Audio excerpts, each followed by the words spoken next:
अस्सलाम वालेकुम my dear students, my name is Hasan Raza. उम्मीद करता हूँ आप तमाम स्टूडेंट्स बखैर वाफियत हैं।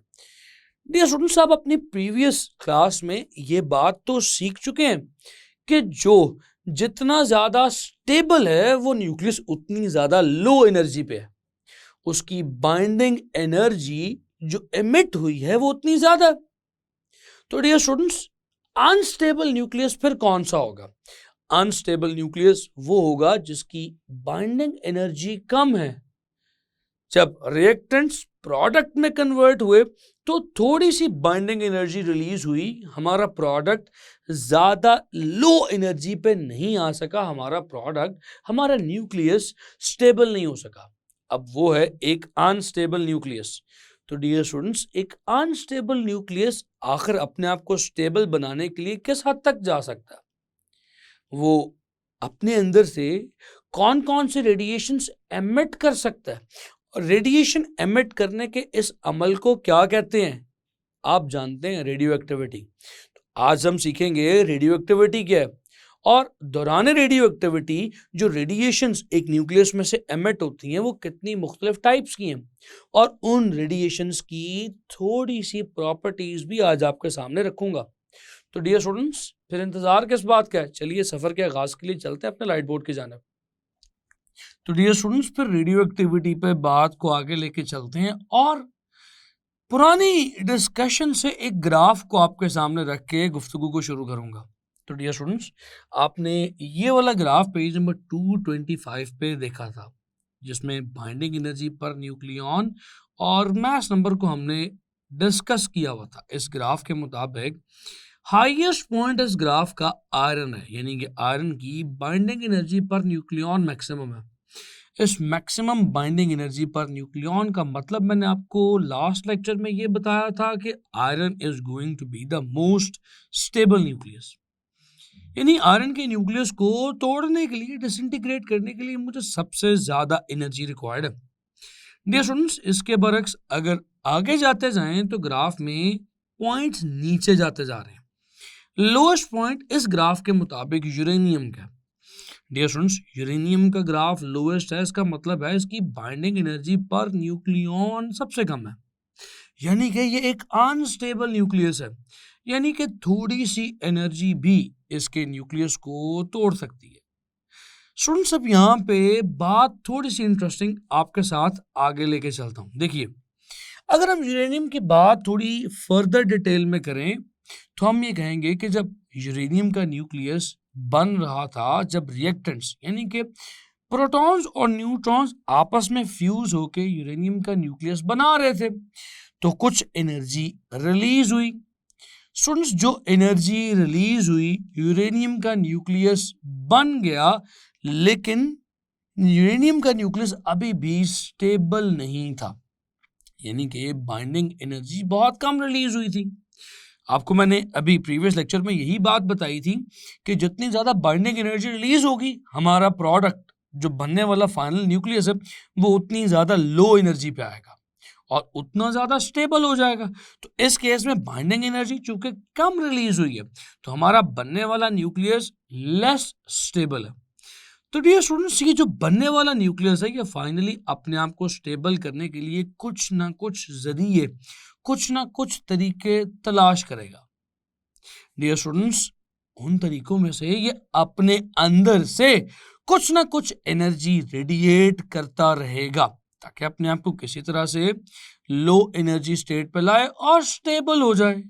डियर स्टूडेंट्स, आप जानते हैं इस सारे के सारे प्रोसेस को क्या कहते हैं? इस प्रोसेस को नेचुरल रेडियो एक्टिविटी कहते हैं, कि अनस्टेबल न्यूक्लियस अपने आप को अनस्टेबल से स्टेबल में कन्वर्ट करने के लिए जो एनर्जीज खारिज करता रहता है, जो रेडिएशंस निकालता रहता है, प्रोसेस नेचुरल रेडियो एक्टिविटी कहलाता है, और वो एलिमेंट, वो न्यूक्लियस रेडियो एक्टिव न्यूक्लियस कहलाता है।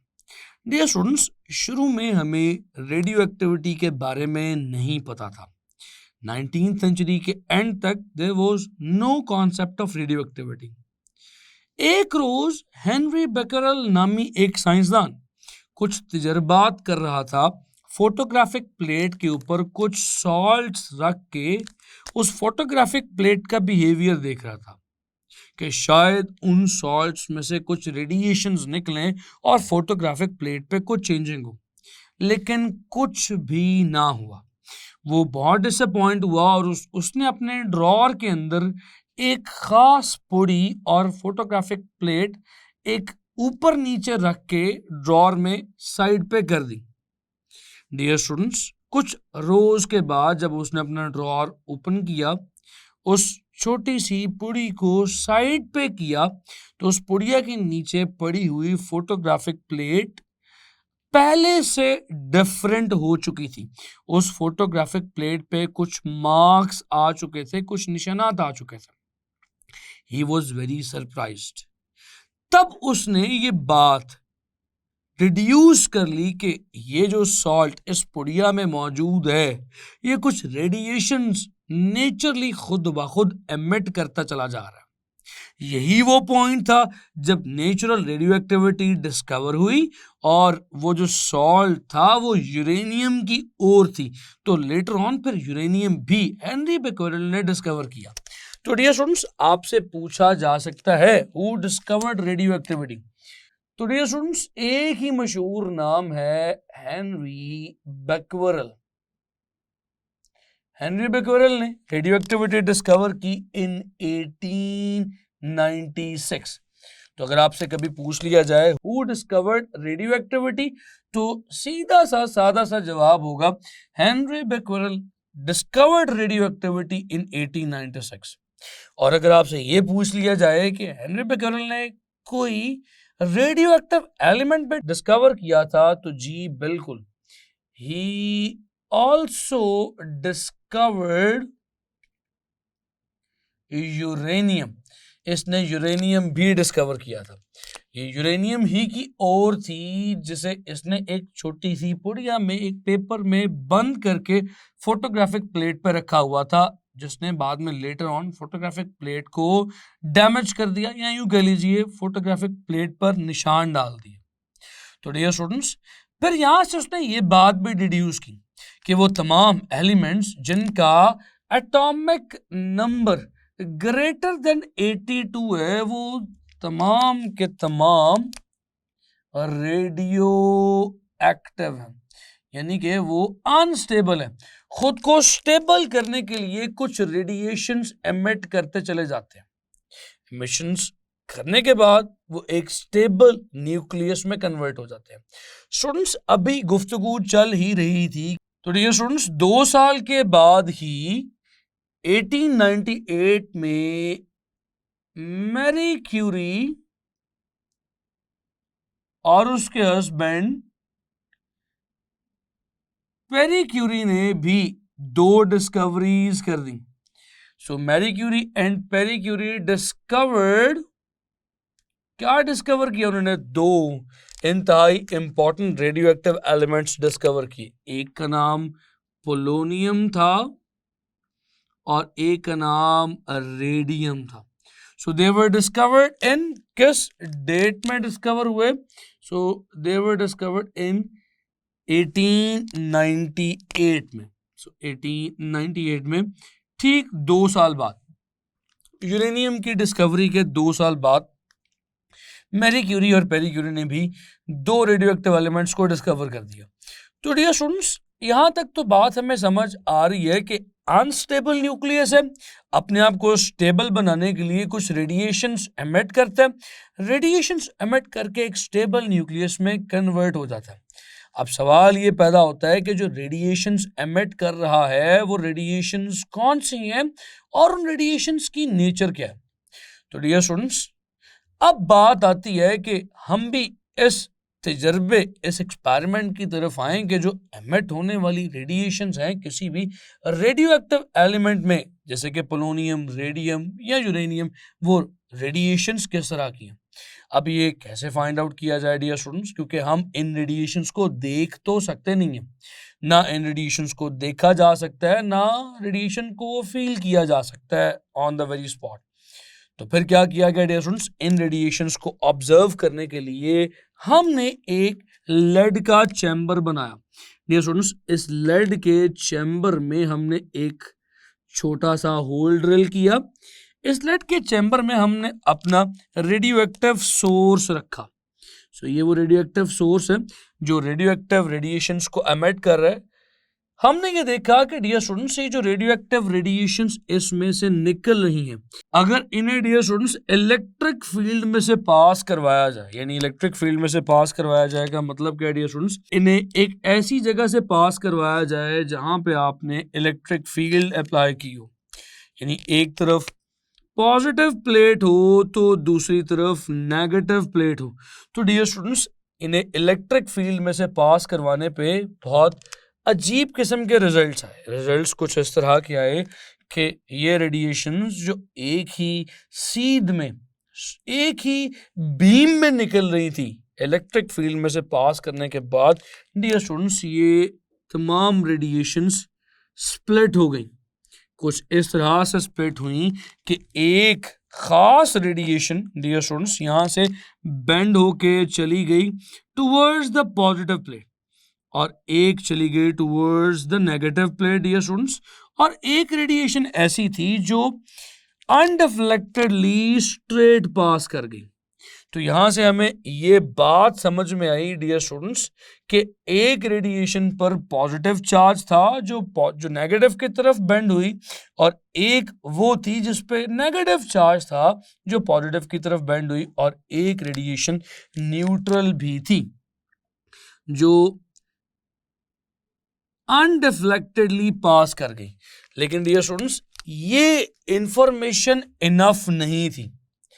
फिर हमने डियर स्टूडेंट्स मजीद इंफॉर्मेशन इकट्ठी करने के लिए इसी एक्सपेरिमेंट को दोबारा मैग्नेटिक फील्ड में भी करके देखा। डियर स्टूडेंट्स, मैग्नेटिक फील्ड में हमने इस एक्सपेरिमेंट को कैसे किया, हमने फिर से वही लेड का एक चैम्बर लिया। डियर स्टूडेंट्स, लेड का चैम्बर हम यहाँ पे क्यों ले रहे हैं, ये बात जरा काबिल गौर है। हम यहाँ पे लेड का चैम्बर इसलिए ले रहे हैं क्योंकि लेड एक हैवी एलिमेंट है, ये इन तमाम रेडिएशंस को एब्जॉर्ब कर लेता है। ये इन तमाम रेडिएशन को शील्ड करने के लिए भी इस्तेमाल किया जाता है। शील्ड करने से मुराद ये है कि ये रेडिएशंस अब इस लेड के चैम्बर से अपनी मर्जी से लीक आउट नहीं हो सकती। जहां पे हमने ओपनिंग दी है, सिर्फ ये रेडिएशंस वहां से ही एस्केप कर रही हैं। तो हमने फिर से लेड का एक चैम्बर लिया और इसमें वही अपना रेडियो एक्टिव एलिमेंट का सोर्स रखा। तमाम रेडिएशंस जो इस रेडियो एक्टिव एलिमेंट में से निकल रही है डियर स्टूडेंट्स, इस बार हमने उन रेडिएशंस को पास करवाया थ्रू मैग्नेटिक फील्ड। तो आप इस वक्त देख रहे हैं कि मैं ये डॉट्स ड्रॉ कर रहा हूं। ये डॉट्स मैग्नेटिक फील्ड की डायरेक्शन को रिप्रेजेंट कर रहे हैं। डियर स्टूडेंट्स, ये मैग्नेटिक फील्ड इस वक्त आउट ऑफ द प्लेन है, आपकी तरफ है। डियर स्टूडेंट्स, यहां पर होगा क्या, एक पार्टिकल ऐसा होगा जो कुछ इस तरह नीचे की तरफ बेंड कर जाएगा, और एक पार्टिकल इस तरह का होगा जो थोड़ा सा दूर ऊपर की तरफ बेंड करेगा, इससे ऑपोजिट डायरेक्शन में। और एक पार्टिकल या एक किस्म की रेडिएशन डियर स्टूडेंट्स ऐसी भी होगी जो स्ट्रेट पास कर जाएगी अनडिफ्लेक्टेडली। तो हमें यहां से भी ये इंफॉर्मेशन मिलती है कि दो रेडिएशंस तो एक दूसरे के ऑपोजिट हैं, क्योंकि इलेक्ट्रिक फील्ड में भी उनका बिहेवियर ऑपोजिट था। एक अगर पॉजिटिव की तरफ बेंड कर रही है तो दूसरी नेगेटिव की तरफ बेंड कर रही है, और मैग्नेटिक फील्ड में भी उनका बिहेवियर एक दूसरे के ऑपोजिट है। एक अगर नीचे डिफ्लेक्ट हो रही है तो दूसरी ऊपर की तरफ डिफ्लेक्ट हो रही है। लेकिन डियर स्टूडेंट्स, इनकी डिफ्लेक्शन को देखते हुए हम इनकी चार्ज और मास के रेशो के बारे में कुछ प्रेडिक्ट कर सकते हैं। हम ये देख सकते हैं डियर स्टूडेंट्स कि ये जो नीचे की तरफ डिफ्लेक्ट कर रही है इसका रेडियस थोड़ा सा कम है, जबकि वो जो ऊपर की तरफ डिफ्लेक्ट कर रही है वो जरा ज्यादा रेडियस के साथ डिफ्लेक्ट कर रही है। तो डियर स्टूडेंट्स, जब हमने ज्यादा प्रिसाइज कैलकुलेशंस की तो हमें पता चला कि इनमें से एक रेडिएशन पॉजिटिव है और हैवी है, और एक रेडिएशन नेगेटिव है और लाइटर है। इस पॉजिटिव रेडिएशन को डियर स्टूडेंट्स हमने अल्फा रेडिएशन कहा, और जो नेगेटिव और लाइटर रेडिएशन थी हमने इसे बीटा रेडिएशन कहा। हमने बाद में इनकी मजीद चार्ज टू मास रेशियो की जब कैलकुलेशन की डियर स्टूडेंट्स, तो हमें पता चला कि ये जो अल्फा रेडिएशंस हैं ये और कुछ नहीं, ये असल में हीलियम न्यूक्लियस है। हीलियम न्यूक्लियस है जो उस अनस्टेबल हैवी न्यूक्लियस में से टूट के निकल रहा है। तो आप जानते हैं डियर स्टूडेंट्स, हीलियम न्यूक्लियस किस पर मुश्तमिल होता है? 2 प्रोटॉन्स और 2 न्यूट्रॉन्स पर। तो डियर स्टूडेंट्स, चूंकि ये हीलियम का न्यूक्लियस था तो इसके पास 2 न्यूट्रॉन्स 2 प्रोटॉन्स तो थे मगर इलेक्ट्रॉन नहीं थे, क्योंकि it was just the helium nucleus. तो इस पर पॉजिटिव 2 इलेक्ट्रॉन्स के बराबर चार्ज था। तो आपने देखा हमारी कैलकुलेशन से हमने यही देखा कि ये पॉजिटिवली चार्ज्ड हैवी पार्टिकल है। स्टूडेंट्स, फिर जो बीटा पार्टिकल या जो बीटा रे थी जिसे हम बीटा कह रहे थे, वो असल में क्या था?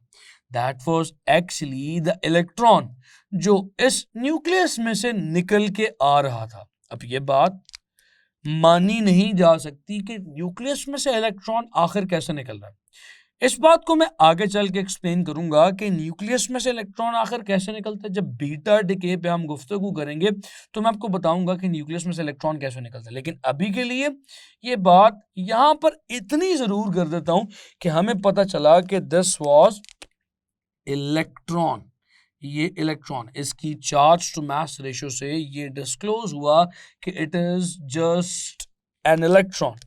स्टूडेंट्स, अगर तो ये इलेक्ट्रॉन है तो इसका सिर्फ -1 चार्ज होगा और ये लाइटर पार्टिकल होगा। और एक ऐसी रेडिएशन भी है जो अनडिफ्लेक्टेडली डियर स्टूडेंट्स स्ट्रेट पास करती चली जा रही है। तो वो अनडिफ्लेक्टेड रेडिएशन कौन सी थी डियर स्टूडेंट्स? उसे हमने गैमा रेज के तौर पे डिटेक्ट किया। स्टूडेंट्स, ये गैमा रेज कौन सी हैं? इन्हें इस तरह से लिखा जाता है गैमा रेडिएशंस या गैमा रेज। स्टूडेंट्स, ये गैमा रेडिएशंस, ये गैमा रेज कौन सी हैं? स्टूडेंट्स, ये गैमा रेज और कुछ नहीं, these are the electromagnetic waves. ये और कुछ नहीं है, इलेक्ट्रोमैग्नेटिक रेडिएशंस हैं। अब चूंकि ना तो ये इलेक्ट्रिक फील्ड में कहीं पे डिफ्लेक्ट हुई, ना ही मैग्नेटिक फील्ड में इन्होंने कोई डिफ्लेक्शन शो की, तो वहां से हमने ये जज किया कि इन पे कोई चार्ज नहीं होता। सो दे आर न्यूट्रल। और वैसे भी डियर स्टूडेंट्स, जो इलेक्ट्रोमैग्नेटिक वेव्स होती हैं दे आर न्यूट्रल, इन पे कोई चार्ज नहीं होता। तो डियर स्टूडेंट्स, ये अनडिफ्लेक्टेड गुजरने वाली रेस को हमने गैमा रेस का नाम दिया। Students, gamma rays electromagnetic waves में कहां फॉल करती हैं? यानी कि इलेक्ट्रोमैग्नेटिक वेव्स के स्पेक्ट्रम में इनकी एनर्जी और इनकी वेवलेंथ किस नेचर की है? आप डियर स्टूडेंट्स जानते हैं कि हम जिसे देख सकते हैं वो हमारा विजिबल रीजन है। विजिबल रीजन से अगर आगे जाते जाएं डियर स्टूडेंट्स तो अल्ट्रावायलेट रीजन, और अगर पीछे आते जाएं तो इंफ्रारेड रीजन आता है।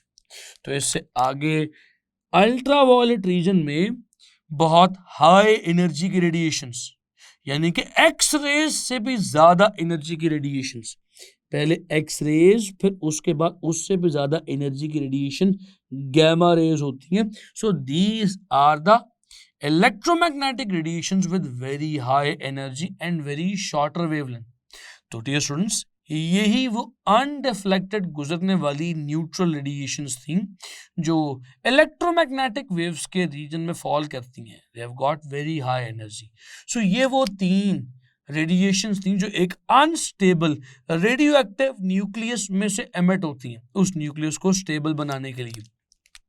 तो डियर स्टूडेंट्स, अब फाइनली ये बात सारी की सारी सम अप करते हैं। हमने ये देखा कि कुछ अनस्टेबल रेडियो एक्टिव न्यूक्लियाई अपने आप को स्टेबल करने के लिए रेडिएशंस कॉन्टिन्यूसली एमिट करते जाते हैं।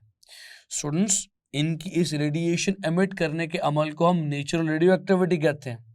और जो एलिमेंट्स के न्यूक्लियाई ये काम करते हैं वो रेडियो एक्टिव न्यूक्लियाई कहलाते हैं।